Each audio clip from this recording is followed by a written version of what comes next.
Comienza Reunión de Pauta, con la conducción de Sebastián Aguirre. Bienvenidos a nuestra edición de este día martes 28 de diciembre. Gracias por acompañarnos aquí en Reunión de Pauta en la 100.5, aquí en Santiago, 99.1 de Antofagasta, 96.7 en Valparaíso y Viña del Mar, 96.7 también en Temuco y en pauta.cl, por supuesto. Ya estamos listos para comenzar nuestra edición del día de hoy. Bienvenidos a nuestro espacio de conversación, de análisis de los temas de esta semana junto a nuestro equipo de los martes. Ya están conectados nuestros panelistas también. Si están en el streaming, ustedes ya pueden ver a María Olivia Recart, rectora nacional de la Universidad Santo Tomás, ex subsecretaria de Hacienda y miembro activo de Comunidad Mujer. ¿Cómo está, María Olivia? Bienvenida. Muy bien, muchas gracias y nuestros panelistas andan vestidos igual hoy día. Hay dos panelistas en la radio que andan como con camisas parecidas. Uniformados aquí desde el estudio de Radio Pauta. No, Carlos está muy elegante con camiseta y todo con el calor que hace. Carlos Williamson también está junto a nosotros, el profesor titular de Economía de la Universidad Católica, rector y profesor titular de la Universidad San Sebastián. Bienvenido, Carlos, qué bueno tenerte de vuelta. Gracias, Sebastián. Gracias a todos, compañeros panelistas. Y también aquí en el estudio está Cristian Rodríguez, periodista y director de Pauta. ¿Cómo estás, Cristian? ¿Qué tal? ¿Qué tal? ¿Cómo están? Bienvenido. Encantado de estar hoy día de suplente ahí de banca. Así es, Mauricio Rojas, exactamente. Que no nos pudo acompañar en el día de hoy. Bueno, vamos a estar durante los próximos 60 minutos analizando algunos de los temas de contingencia. Nuestros panelistas traen sus propios pauta también, sus noticias coladas.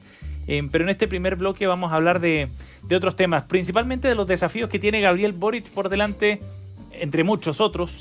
Abordaremos dos. Y uno tiene que ver fundamentalmente con lo que va a ocurrir en la zona, o lo que está ocurriendo en la zona sur de nuestro país, en la macro zona sur, como lo ha llamado el gobierno. Esta semana conocimos detalles de un comunicado que emitió la coordinadora Arauco Malleco, la CAM, donde rechazan lo que han definido como el paternalismo de la izquierda hippie, progre y buena onda.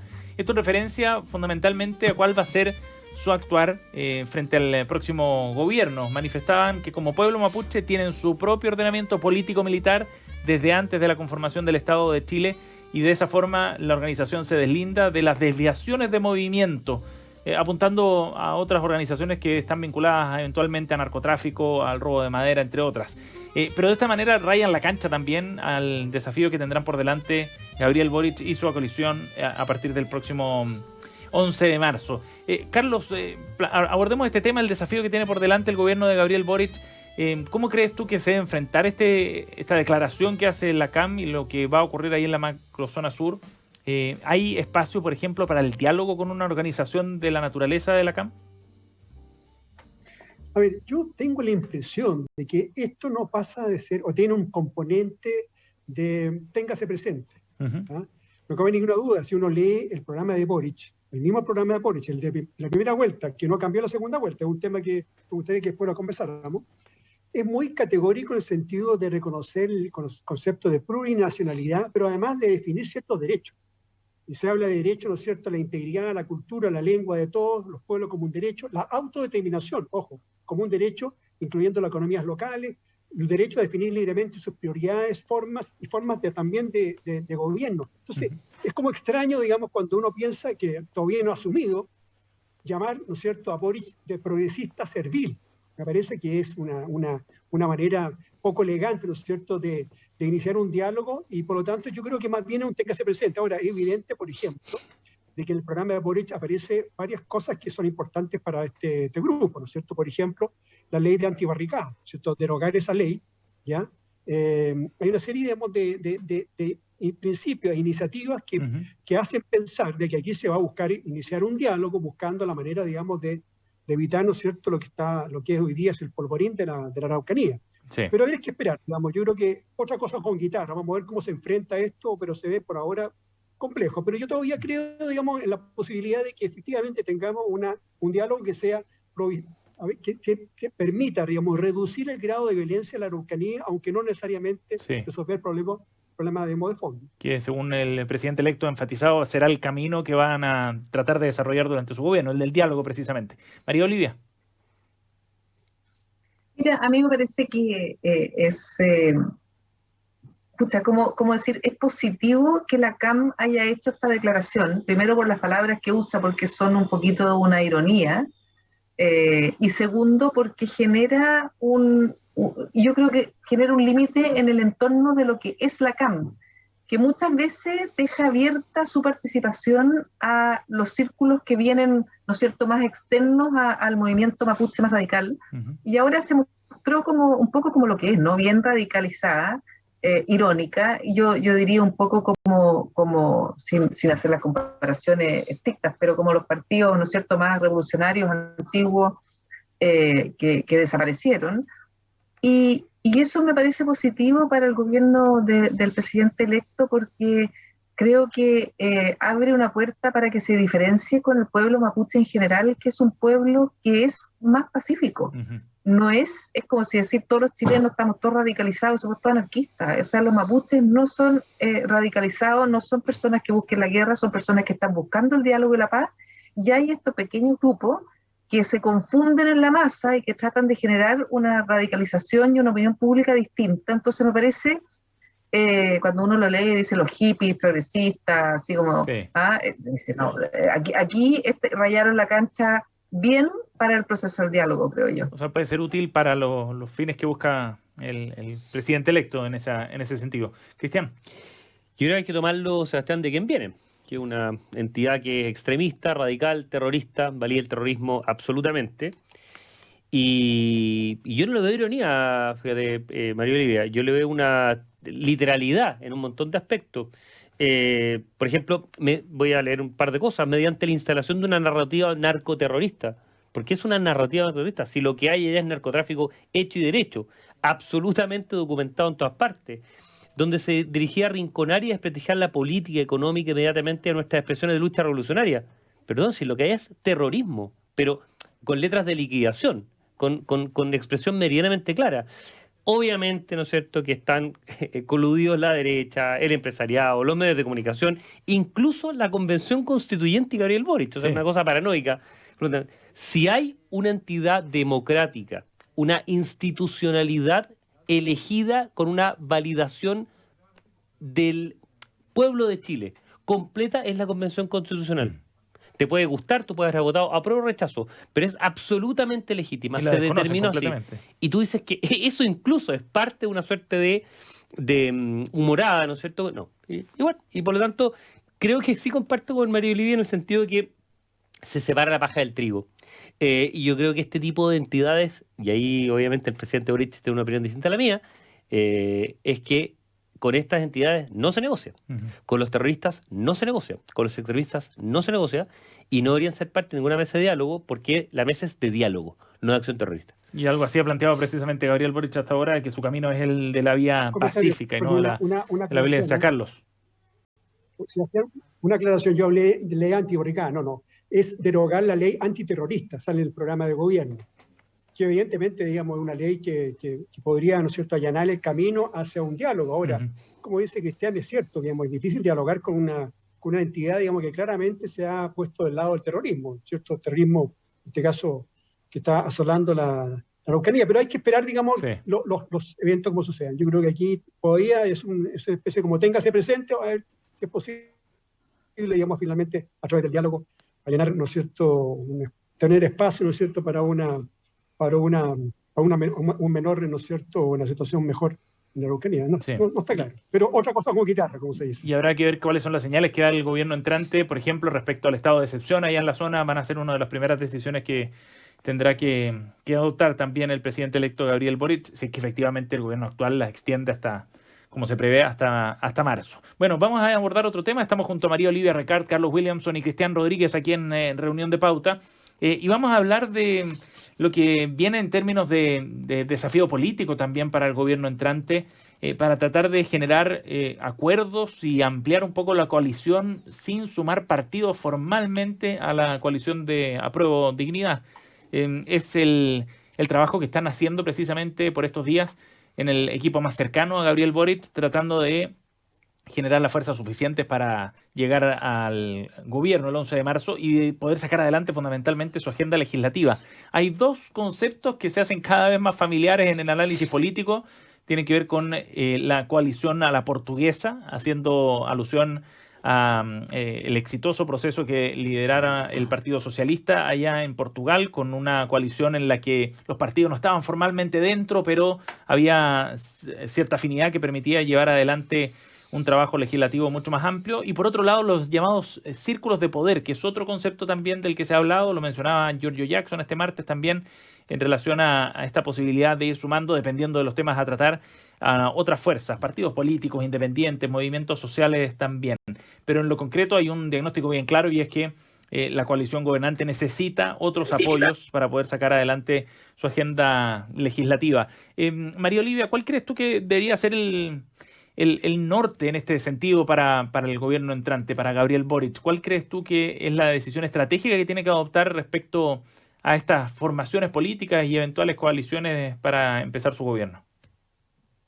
Mira, hay dos maneras de mirar lo que tú estás diciendo. Una es desde la gente que está afuera, ¿no es cierto?, el Frente Amplio o de la coalición que ganó, y la segunda, mirarla desde el punto de vista de ellos, la coalición que ganó, o sea, de adentro, ¿no?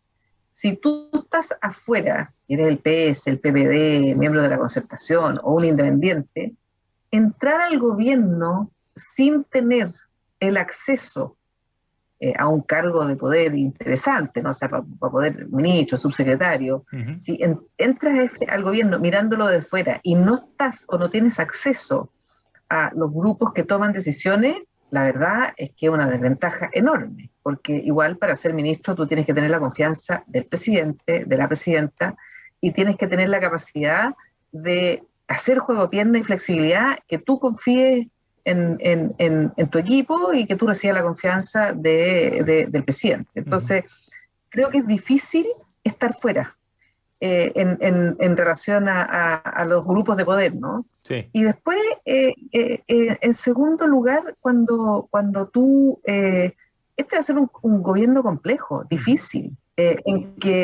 basado muchas veces en confianza y en agendas que son distintas. No hay peor fuego que el fuego amigo, ¿no?, adentro del gobierno, y en ese sentido tampoco es bueno ser un outsider.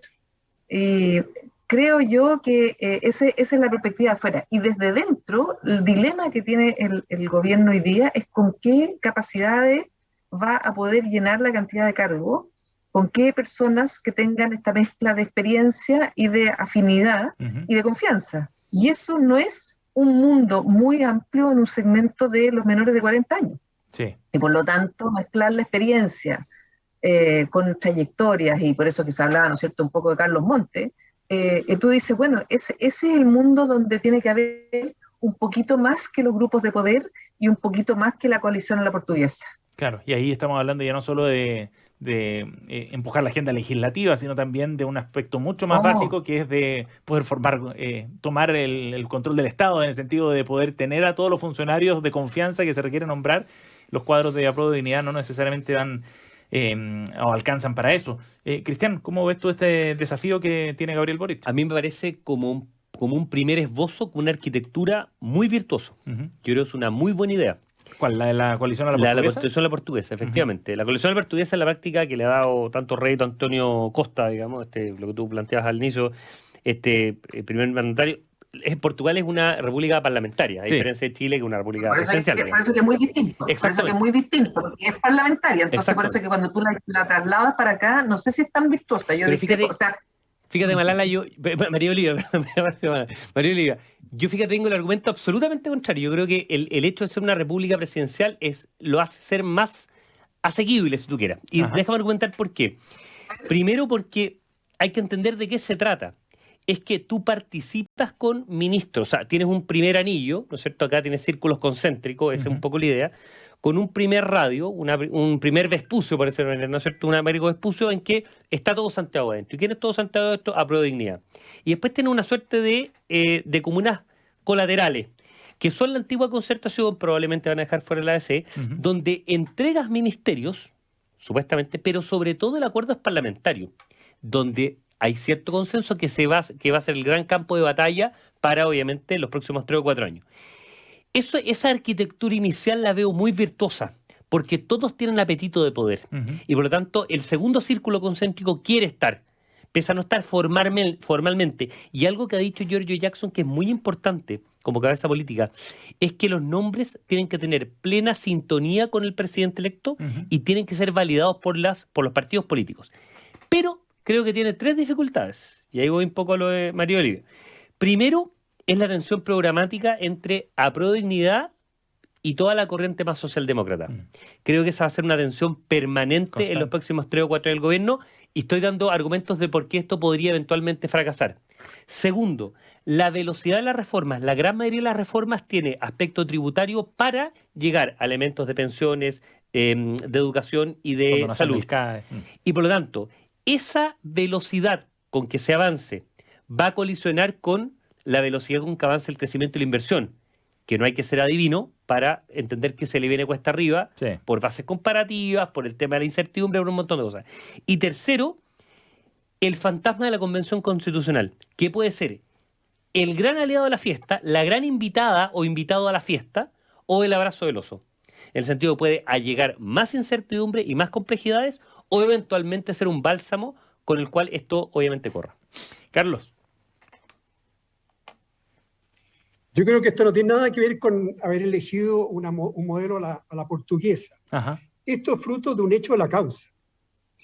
A ver, este presidente electo, ¿no es cierto?, Gabriel Boric, en la encuesta del CEP en mayo de este año, aparecía el número 21 con 15% de aprobación. No existía.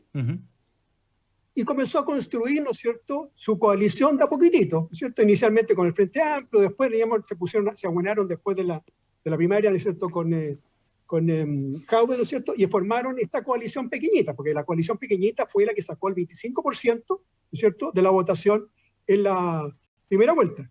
25%, re poco todavía. Incluso se decía, pero primera vez que se da una persona que está en segundo lugar, y nunca se ha dado que estando en segundo lugar sea presidente. Bueno, irrumpió con mucha fuerza y terminó finalmente, ¿no es cierto?, atrayendo la votación junto con la amistad con Lagos, con la Bachelet, atrayendo la votación de Proboste, ¿cierto?, y conformando un grupo muy amplio, a lo cual se sumó gente que no había votado en la primera vuelta, digamos, de 1.200.000 personas que votaron al final. Hubo mucha gente, ¿no es cierto?, especialmente mujeres, por todo el tema femenino, por todo el tema, digamos, y la amenaza que significaba casa. Por lo tanto, lo que le ha pasado a Gabriel Boric es que tiene que manejarse en un entorno en el cual, ¿no es cierto?, el primer círculo es el círculo que realmente estuvo siempre con él. El segundo círculo, ¿no es cierto?, este círculo que decía Cristian, digamos, las personas que pertenecen al segmento más bien centro-izquierda. Hay 2 razones por las cuales es complejo, ¿no es cierto?, integrar al segmento centro-izquierda, salvo al Partido Socialista, y ojo, algunos socialistas, no todos. Hay 2 problemas. Primero, digamos, hay muchos que se quieren restar a integrar de la centro-izquierda, de la DC, eventualmente del PPD, a integrar un gobierno que no se sabe bien cuál puede ser el resultado, pero que el resultado puede ser bastante catastrófico. Por ejemplo, el tema económico. Yo no me creo esto, digamos, de que hay personas que dicen, no quiero mencionar, personas, digamos, de la centro-izquierda que han dicho, no quiero ser ministro de Hacienda o ministro de acá, digamos, porque prefiero la academia. No. Aquí se va a producir una tensión muy fuerte, que es, Boric va a llevar a cabo el programa de gobierno, que es el programa de gobierno que siempre tuvo, entre paréntesis. Esto no existe el Gabriel Boric de la segunda vuelta. De la segunda vuelta es un Gabriel Boric atenuado, buscando, ¿no es cierto?, generar condiciones, digamos, desde el punto de vista del diálogo, desde el punto de vista, digamos, del lenguaje, buscando, ¿no es cierto?, bajar la tensión, y atraer votación de centro, como finalmente ocurrió. Aquí se había abarcado un programa de gobierno que va a ser el programa de gobierno del primer gobierno, que es Loreno, es un programa de gobierno socialista, es un programa de gobierno refundacional en muchos sentidos. Las pensiones, en términos de creación de empresas, Carlos, pero en el caso de la ISAPRE, precisamente es un gobierno que refunda. Por lo ambicioso que es el programa y por que no tiene los votos necesarios en el Congreso, ¿no está obligado a buscar esa coalición más amplia, Gabriel Boric, y Apruebo Dignidad? No, sin duda, y lo va a hacer este equipo político que piensa abrir diálogo con las fuerzas políticas, lo que ha hecho Giorgio Jackson, ¿no es cierto?, buscar, ¿no es cierto?, que en el Congreso hay apoyo. Por lo demás, digamos, los socialistas ya dijeron. ¿Carlos? Se nos quedó Estamos con alguna problema de conexión. Tiene que hacer eso. Pero, ahora sí, Carlos, ahí te escuchamos de nuevo. No, pero yo quiero hacerle una pregunta a Carlos, porque la pregunta es si el modelo de gobierno a la portuguesa o en estos círculos de poder. Todo el resto lo entendemos y es una posición y uno puede rebatir muchas de las cosas que has dicho tú con respecto al programa, al Boric. Ok, pero ¿cómo va a gobernar? ¿Con quién? O sea, porque las alianzas legislativas están claras, pero ¿cómo va a gobernar incluyendo gente sin ampliar el Frente Amplio? Porque el PS se iría a sumar mañana a firmarle Somos del Frente Amplio, y sin embargo él dijo no, los que somos, y tenemos que ver cómo incluimos al resto. Y la pregunta es ¿en qué modalidad nos incluyen? La modalidad, perdón que haga de Sebastián, no, pero adelante, si está bien, ese es el punto. Está bien, o sea, yo entiendo, ¿no es cierto?, la posición de Boric en el sentido de decir, a ver, este es mi programa de gobierno, ¿no es cierto?, este es mi círculo, mi primer círculo, ¿no es cierto?, con el cual voy a gobernar. Voy a incorporar a algunos socialistas, y a los otros los voy a tratar, digamos, de convencer a que apoyen mis programas en el Parlamento, digamos, esa es un poco la posición que... La pregunta es cómo los incorpora. ¿Los incorpora en qué modalidad? Porque en el fondo... Van a haber socialistas que van a decir, oye, yo soy mucho más frente amplista que socialista, esos son los fáciles. Pero cuando el PS le diga, mira, estos son los nombres y hay algunos que no le gustan al presidente, o que sí le gustan pero no los conoce tanto, ¿cómo se arma eso? Pero no es necesario ser parte del gabinete para que tú te sientas considerado o parte, digamos, de un programa de gobierno. Yo creo que es perfectamente posible, digamos, que pueda gobernar en ese sentido dentro del modelo presidencial, no parlamentario, como decía Cristian, ¿no es cierto? Incorporando en una discusión, ¿no es cierto?, amplia, digamos, sobre las reformas que son necesarias y llevarlas al Congreso. Todo esto paralelamente, digamos, que lo que está discutiendo la Comisión Constituyente, digamos, que también puede ser un factor, digamos, de apoyo. Ahora, yo creo que está procediendo bien, me parece bien desde el punto de vista estructural, digamos, de cómo fue finalmente, logró finalmente la mayoría, Boric. Ahora hay un tema, fíjate, para meterle más pelo a la sopa al tema. La conformación de gabinete va a ser aún más compleja porque el mismo Gabriel Boric, o presidente electo, digamos, ha fijado ciertos criterios paritarios de diversidad en términos de Santiago Regiones, el tema etario también, gente, ¿no es cierto?, probablemente sobre 45, sub 45, o sea, ha hecho algunos horquillamientos propios, ¿no es cierto?, de un voluntarismo que es muy entendible viniendo de quien viene, para ese tema. Yo creo siempre va a haber gente en esto. Si la pregunta es, y voy a contestar un poco lo de María Olivia, yo creo que no digo que sea una cosa simple, digo que puede ser más sencillo que el régimen de una democracia parlamentaria portuguesa, porque Antonio Díaz lleva 6 años. De hecho, hay elecciones ahora en enero de 2022, así que todo esta baraja en naipes se pone a prueba. Si es que ahora en enero, claro. Si es que el COVID lo permite, porque Portugal partió con restricciones sanitarias totales ahora el 25 de diciembre, en la noche nueva, como dicen en Europa, a este tema. ¿Pero por qué? Porque tú pasas prueba todos los años en términos presupuestarios. O sea, habitualmente hay bloqueos muchas veces en las repúblicas parlamentarias, precisamente por el tema presupuestario, y cuando no se aprueban los presupuestos, donde termina, ¿no es cierto?, la salida del primer ministro y se elige nuevamente por parte del Congreso. En este caso, tú los bloqueos los vas a tener sobre proyectos de ley particulares. Avanzas o no avanzas respecto a determinados proyectos de ley, pero no se cae el gobierno. Por eso, ese es mi argumento para decir que es algo más sencillo el sistema de la portuguesa en un presidencialismo que en un parlamentarismo. Pero por otro lado, lo que pasa muchas veces es que los gobiernos, especialmente los gobiernos que son presidencialistas, cuando hay estas suertes de grupos dentro de los grupos, adentro del gobierno, se produce toda suerte de filtraciones a los medios, un poco, pongámosle un poco a la Jadwe, ¿no? Lo que ha hecho Daniel Jadwe el último mes, en el fondo que empieza a tirar, ¿no es cierto?, trascendido, o empieza a poner temas de una manera en que no está acordado. Eso le va a pasar a chorro. ¿No pasó eso en Bachelet 2, por ejemplo? O sea, yo creo que ha pasado en todos los gobiernos, en este gobierno, el gobierno del presidente Piñera, ha pasado menos de lo que uno hubiera pensado para el nivel de caos y de desorden y de abandono de la presidencia, por decirlo como de la institucionalidad, ¿no? Porque ahí, en el caos del 18 de octubre, uno hubiera esperado mucho más disidencias adentro del gobierno de las que realmente hubo. Y yo creo que a la semana, digamos, en todo caso. Pero da lo mismo, si al final los cambios de gabinete, tú cambiáis 4 o 5 personas, sí, pero las fuerzas que están adentro acompañando... Interior, se cambió Hacienda, se cambiaron un montón. Totalmente, pero las fuerzas son fuerzas políticas, no están, las personas representan a la persona un poco, pero al final tú estás ahí porque en eso que tú dices que el voluntarismo de armar un mapa, no es un voluntarismo, es una representación de lo que tú crees es la sociedad o las fuerzas políticas con las cuales tú vas a llevar adelante un programa. Pero ¿saben qué pasa? Lo que pasa es que lo que yo veo es que efectivamente es una organización, una arquitectura que tiene muchas complejidades, pero no veo otra alternativa para un sector de la izquierda que en general tiene tendencia a la atomización. En general la izquierda tiene tendencia a atomizarse, a dividirse en un montón de grupúsculos. Es más que la derecha también la tiene, pero particularmente la izquierda más dura. Y por otro lado, tienes que lograr un consenso muy amplio, no solo para dar gobernabilidad, porque lo necesitas, sino también para impulsar los cambios que estás planteando. Si acá se está planteando materia de pensiones, se está planteando materia de salud y materia de educación. 3 cambios que necesitas consenso súper importante. Y agrego una última cosa, que no se había dado en los últimos 15 años, con un Senado que te empata. Entonces, necesitas en la Cámara una espalda mucho mayor a la que tiene el Frente Amplio, y están todos los incentivos creados para eso. Por eso me parece, desde el punto de vista del diseño político, me parece interesante lo que está planteando Giorgio Jackson y Boric. Carlos.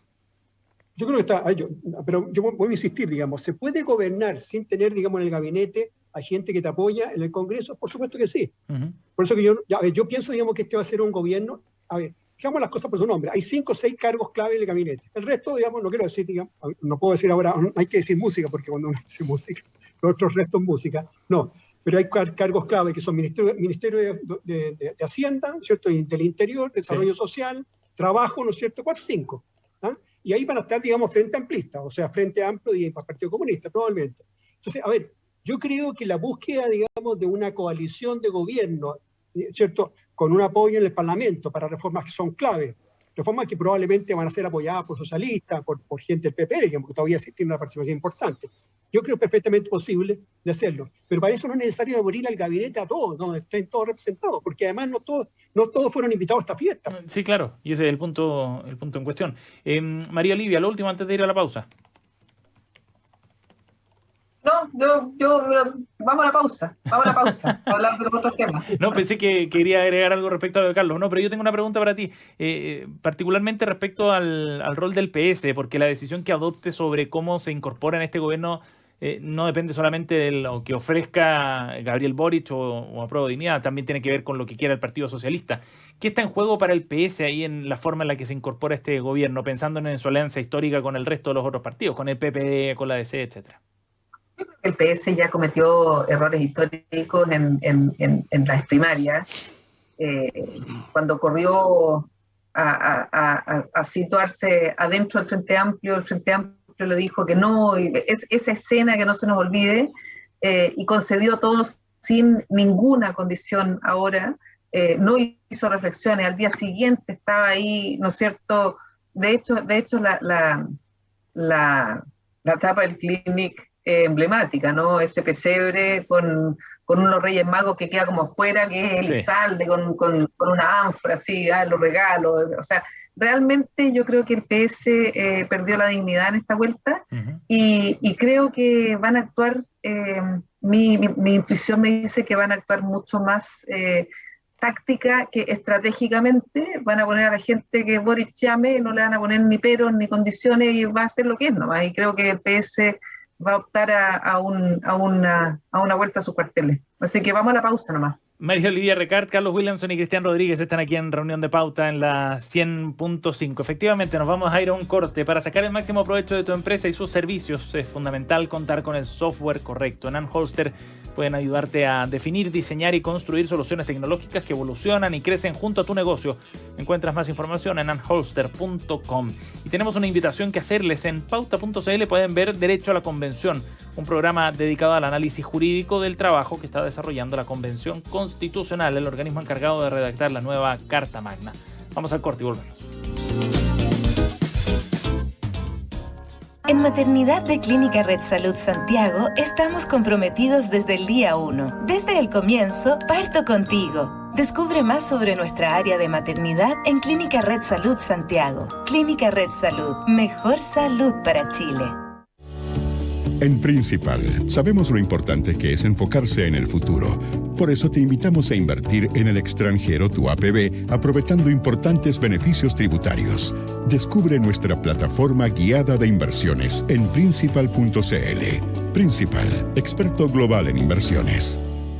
La rentabilidad es fluctuante, por lo que nada garantiza que las rentabilidades pasadas se mantengan en el futuro. Tú sabes que hay muchos ingenieros especialistas, ¿verdad? Ingenieros industriales, ambientales, comerciales, informáticos, agrónomos. Y sabes que hay muchos bancos, pero hay bancos y bancos. Banco Internacional es un banco especialista, con soluciones precisas y a la medida, porque si de tu empresa se trata, es tu mejor elección. Banco Internacional, expertos en banca empresa. Contáctanos en bancointernacional.cl o al 600-363-5000. Infórmese sobre la garantía estatal de los depósitos en su banco en www.cmfchile.cl. No hay un solo tipo de persona ni una forma de vivir.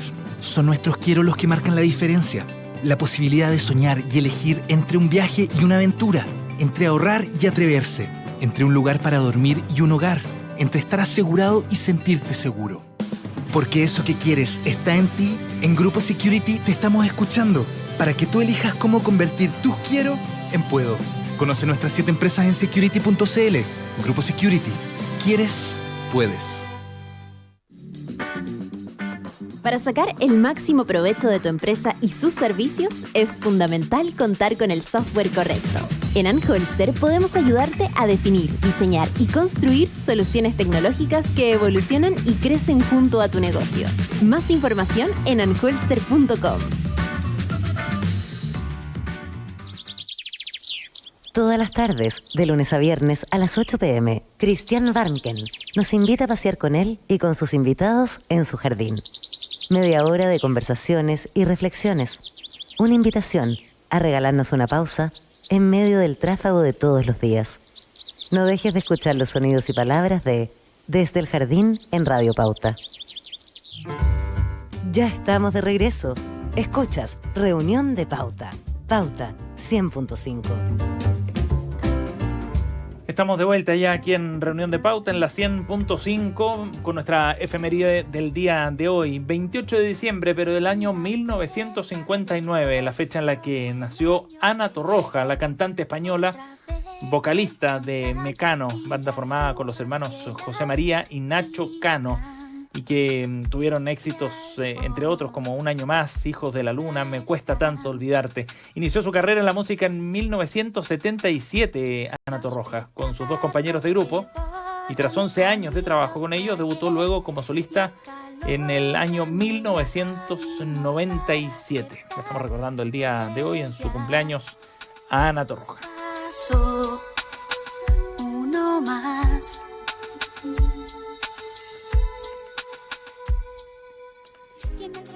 Y aquí en Reunión de Pauta estamos junto a Carlos Williamson, Cristian Rodríguez y María Olivia Recart, y estamos de vuelta con las noticias coladas que han elegido nuestros panelistas para el día de hoy, su propuesta de temas. Vamos a comenzar con una noticia internacional que nos propone Carlos Williamson para hablar de lo que ocurrió el 25 de diciembre del año 1991. Mikhail Gorbachev se transformaba entonces en el último gobernante de la Unión de Repúblicas Socialistas Soviéticas. Ese día anunciaba en un discurso televisado al país, Carlos, y al mundo, que oficialmente esta superpotencia dejaba de existir.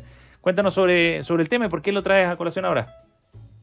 Pero que yo creo, estoy convencido de que este fenómeno, ¿no es cierto?, el colapso del sistema soviético hace 30 años atrás, ¿ya?, creo que fue el acontecimiento histórico, político, no sé si el más trascendente, pero uno de los más trascendentes del siglo XX, ¿ya?, por la importancia que significó, ¿no es cierto?, la revolución bolchevique en el año 1917, todo lo que vino después, antes de la Segunda Guerra Mundial, ¿no es cierto?, y todo lo que sucedió después con la Guerra Fría, y el contrapeso que significó, ¿no es cierto?, la Unión Soviética frente a las democracias occidentales.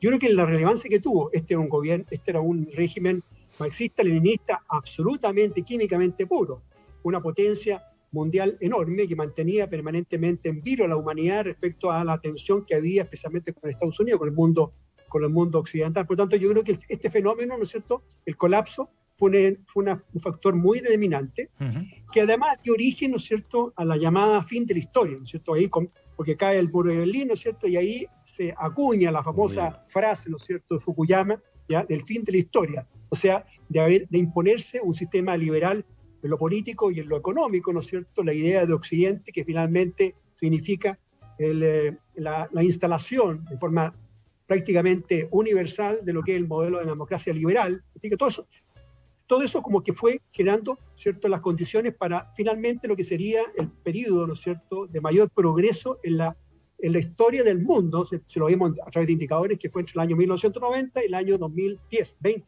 años de crecimiento económico, perdón, año 2009, justamente con la subprime. Ahí se produce, digamos, el gran colapso. Son 18 años de progreso en todos los sentidos, en términos de caída del aumento del crecimiento del producto, caída de la pobreza, de la desigualdad, fenómeno que también sucedió en Chile. Entonces, este es un fenómeno bien interesante, digamos, analizarlo bien y ver las consecuencias que eso tuvo. Y además la situación actual, digamos, en que queda finalmente Rusia, y esta, es cierto, curioso retorno. La pregunta que uno se hace ahora respecto a Rusia, si finalmente para los rusos fue bueno o fue malo, ¿cierto? Ahora, cuando uno analiza, yo no soy experto en Rusia, pero si uno analiza, digamos, el antes y el después, ¿no es cierto? Rusia es curiosamente un país que, es cierto, no tiene mucha libertad política, pero tiene más libertad política que la que había antes, ¿no? Bajo el régimen de la Unión Soviética. Tiene cierta libertad económica. Que hay problemas de corrupción, la misma corrupción que probablemente había mucho antes. Entonces, lo que le falta, como dice Putin, ¿no es cierto?, lo que le falta es recuperar la grandeza de la antigua, claro, de la antigua y en eso está empeñado ahora. Exactamente, está empeñado ella. Pero es interesante todo esto que y finalmente decir, ¿tenía razón o no tenía razón Fukuyama cuando decía el fin de la historia? Yo creo que en algún sentido tenía razón. Tenía razón porque hoy día prácticamente todos los países del mundo, ¿cierto?, han adaptado cual más cual menos cierto concepto de libertad económica y funcionamiento de los mercados. Incluso China, hoy día, digamos, otro ejemplo también patente. Por tanto, en ese sentido, el fin de la historia, pero no es el fin de la historia en el sentido, digamos, que se acaban los metarrelatos, ¿diga?, y las ideologías, porque aparentemente es como que están retornando nuevamente. Entonces, es interesante el fenómeno soviético. Eso es dinámico. Sí. María Olivia. Yo encontré, porque Carlos nos mandó un artículo para leer, yo encontré que el artículo, la parte más memorable, a mí me gustan las historias personales, los pequeños detalles, los gestos, fue cuando Gorbachev va a firmar en la ceremonia en que va a firmar su dimisión, y tiene una lapicera, ¿no es cierto?, con la que va a firmar, y en un acto muy, muy simbólico ruso, ¿no es cierto?, pagano, se le seca la pluma o la lapicera con la que va a firmar y no puede firmar, y entonces está CNN, el director de CNN que en ese minuto estaba filmando, estaba ahí en ese momento, y se acerca y le pasa una lapicera Montblanc. Claro. Entonces Gorbachev lo mira y le pregunta, ¿es norteamericana? Y el señor de la CNN le dice, no, probablemente es francesa o alemana. Entonces puedo firmar. Y usa la Montblanc con la que firma su dimisión, ¿no es cierto? Hubiera sido mucho firmarla con una pluma norteamericana. Obvio, mucho claro, porque a pesar de todo el significado y, ¿no es cierto?, y la escisión de la República, ¿no es cierto?, independiente rusa, el espíritu ruso que acompaña, ¿no es cierto?, a Gorbachev y que acompaña hoy a Putin sigue siendo el mismo, encuentro yo. Ha evolucionado como ha evolucionado la historia, la modernidad, pero no cambia en su esencia, ¿no? Ese anti-norteamericanismo. Es interesante verlo, y sobre todo pensando en los pasos que está dando respecto a Ucrania, respecto a Moldavia y otras repúblicas, ex-república soviética. Cristian. Probablemente de los últimos 40 años o 50 años, los hitos más importantes, los más importantes ha sido, claro, la caída del muro, símbolo, del muro en el sentido de la cortina de hierro, no solamente el muro alemán, el tema de las Torres Gemelas y la crisis de COVID a nivel internacional, lo que ha cambiado realmente la historia. Es increíble porque en el caso de la caída de la URSS, digamos, de la Unión de Repúblicas Socialistas Soviéticas, es como el huevo de la gallina. A uno se le olvida que Gorbachev tuvo un golpe de Estado. Un golpe de Estado, tú dices, ¿cómo? A un jerarca ruso, cuando tiene el control completo, sí, lo tuvo no me acuerdo si fue en junio, julio o agosto de ese año. Esto termina finalmente en diciembre. Se le habían escindido completamente todos los países del lado, partiendo, ¿no es cierto?, con Rumania, con la que ha hecho Ceausescu, en fin. Y por otro lado, ellos mismos habían inyectado este tema de Glasnost por un lado y perestroika por otro lado, o sea, libertades económicas y libertades políticas, al revés, libertades políticas y libertades económicas. En esto, y por lo mismo ellos mismos habían, insisto, inyectado su propia dosis de libertad para condenarse al fracaso o en esta caída estrepitosa de esto. Y lo último, que es un elemento de reflexión interesante, es lo que pasa efectivamente después. Rusia entra en una espiral de inflación muy importante, de descontrol de precios, de una desigualdad enorme después de este orden, porque lo que ocurre es caos, no desorden. En los primeros 5 o 10 años después de luchas de control político, ¿no es cierto?, con Yeltsin primero y después obviamente con este poder de Putin que es prácticamente indisputado. Y se desmemora todo el puzzle interior cuando empieza uno a ver uno ve, por ejemplo, el calendario de cuáles son todos los países. Georgia, ¿te acuerdas? Con Shevardnadze, y después, obviamente, antes toda la cortina de hierro se desploma completamente. Interesante ver este revival soviético también allá en Rusia y cómo los medios lo están tratando. Es bien interesante ver, sobre todo, que esos medios globales que está desarrollando Rusia. Vamos a la nota que nos trae Cristian Rodríguez para hoy día, para hablar de el déficit y la falta de lluvias en nuestro país. De acuerdo al último informe hídrico de la Dirección General de Aguas, en comparación a años normales, la falta de lluvia en grandes ciudades llega al 98%, Cristian.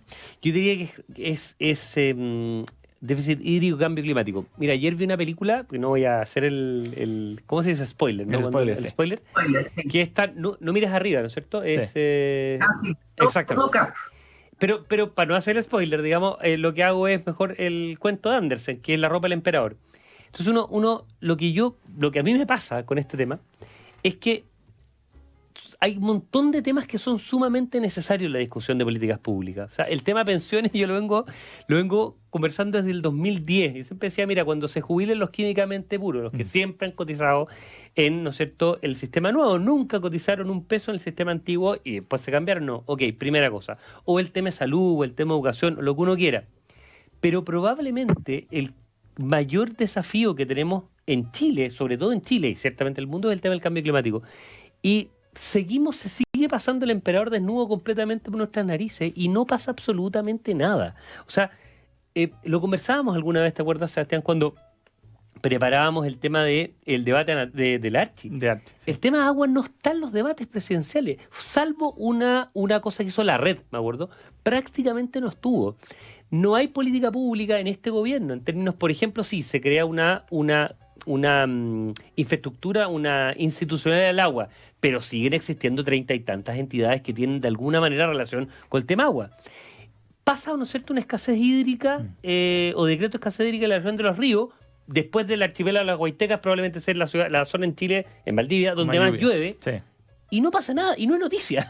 Entonces, es una cosa que es ridícula, y fíjate, cuando uno conversa con extranjeros que vienen a Chile, mi hermano, por ejemplo, vive en España hace 10 años, y viene todos los años para la fiesta de fin de año, y me dice, cada vez que voy es como una película, y veo más seco Chile y menos nieve de la cordillera, y tiene la gracia que viene siempre para estos periodos de fiesta, se fue ayer de hecho de vuelta, y me dice, todos los años veo la cordillera con menos nieve, y a nosotros no nos sorprende, y eso creo que debería ser, con esto termino, Sebastián, una noticia que debería estar en primera etapa todos los días del año, y no veo una fuerza por parte de la prensa y la opinión pública que empuje este tema que es tan grave. Con una tragedia en cámara lenta. Tenemos un minuto para comentario, María Olivia. 100% de acuerdo, y yo quiero decirle a Cristian, y yo leí un artículo, no sé, en la revista Science, en alguna parte, venía un link, lo pesqué, lo leí, que explica la razón del fenómeno de la sequía, y hay una mancha gigante, que tú la ves de arriba, digamos, un pedazo del océano Nueva Zelanda, o Zelandia, no sé cómo se dice, y que debe ser del tamaño del continente norteamericano, que ha subido en los últimos 30 años más de 1,5 grados a 2 grados de temperatura. Como los vientos soplan de Australia hacia Chile, lo que pasa es que estos aires calientes han generado como un bloqueo de la entrada de los frentes que vienen del lado argentino. Y estos frentes, estas masas de aire calientes que están ahí, impiden la lluvia. Por eso que los meteorólogos hablan además de que es súper bueno cuando llueve en invierno, porque se perfora esta masa y permite que entren los frentes. Y lo que ha pasado, se han desplazado estos frentes hacia el sur y está lloviendo mucho más en Tierra del Fuego. Claro. Entonces la pregunta del fenómeno de la sequía, que parece súper relevante, como ausencia en la noticia, siendo gravísimo en Chile, es que esto no es un fenómeno que vaya a pasar, llegó para quedarse, porque lo que estudian, y hay un científico que lo está estudiando en Chile, lo que estudian es que dice hay un componente de variabilidad de estas masas que van y vienen, pero un componente de cambio climático que llegó para quedarse. Carlos. Pero claro, yo creo que el diagnóstico es súper claro. El problema, digamos, la pregunta que tenemos que hacernos hoy día, porque el tema de la crisis, ¿no es cierto?, de sequía genera problemas también desde el punto de vista de generación de electricidad, y la generación de electricidad compromete también el crecimiento económico. O sea, hay todo un círculo, digamos, que está alrededor del tema, digamos, de la sequía. La pregunta que uno debe hacerse es, ¿tenemos frente a una sequía que puede ser prolongada en el tiempo? ¿Hay alguna escapatoria? Esa es la pregunta que uno tenemos que hacer. ¿Hay alguna escapatoria? Y yo creo que hay escapatoria. O sea, en ese sentido tiene razón Cristian, digamos, que en el fondo la política pública no se ha hecho cargo de este asunto. Se habla mucho, ¿no es cierto?, de que existe posibilidad, digamos, de, por ejemplo, retener en distintos lugares del país, ¿no es cierto?, agua que finalmente se va al mar. A mí me toca estar cerca, digamos, de un lugar donde hay cientos, digamos, de hectáreas de paltas. Hoy día hay un problema, digamos, que tiene que ver con el avance de la agricultura. Efectivamente, la palta consume mucha agua. Pero esas paltas están a pocos kilómetros de la salida al mar. Es agua que de otro modo se va al mar. Que es distinto cuando tú tienes, digamos, una plantación de palta, digamos, que consume mucha agua, ¿no es cierto?, la cordillera, digamos, completamente distinto. Entonces, hay posibilidades, sí. Yo creo que la tragedia es una tragedia, ¿no es cierto?, pero que tiene algunos pisos de solución, pero evidentemente falta eso, voluntad política para avanzar en alguna solución. Lamentablemente, digamos, que hay un asunto también ambientalista que va a ser es el contrapunto justamente a la solución. Y pasa también por ponerlo como un asunto prioritario, como planteaba Cristian también dentro del debate público. Vamos a la última noticia con la que nos trae María Olivia Recart para abordar una interesante conversación que tuvo el periodista del New York Times, Ezra Klein, en su podcast. Conversó con la periodista científica Annie Murphy Paul sobre su libro Mente Extendida, el poder de pensar fuera del cerebro, y tiene unas reflexiones, María Olivia, bien interesantes. Oye, sí, yo lo traía a colación porque creo que además cada día que uno se ve, ¿no es cierto?, ve amenazada su realidad como ser humano frente a los robots y la inteligencia artificial, creo que hay un contexto de esta entrevista y de estas líneas de investigación en neurobiología y en psicología que hablan sobre cómo nosotros los seres humanos tenemos como un imprint adentro que tiene que ver con el contexto y la forma de reaccionar. Entonces, que no todo es inteligencia y que la inteligencia y el cuerpo van juntos en la toma de decisiones. Y que muchas veces los seres humanos ganamos mucho por escuchar, como dicen los gringos, a nuestro gut feeling, o sea, como la intuición, ese dolorcito de guata, no, por aquí no, o sí.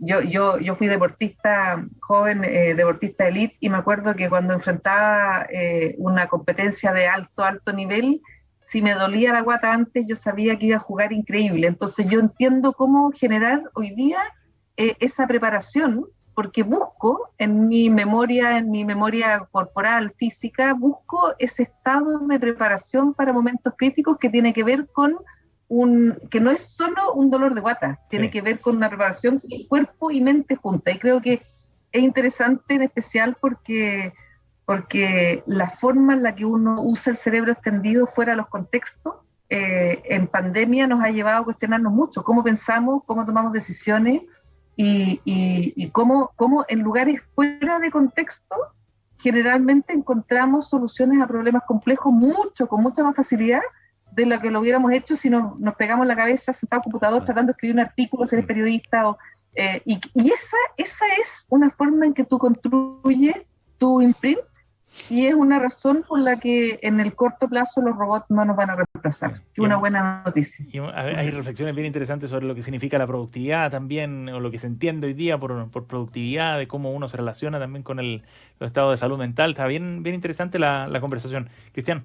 O los descansos, por ejemplo, descansos productivos, o esta mezcla, por ejemplo, de elementos de descanso, pero que igual son laborales, o aspectos que son supuestamente laborales, pero no.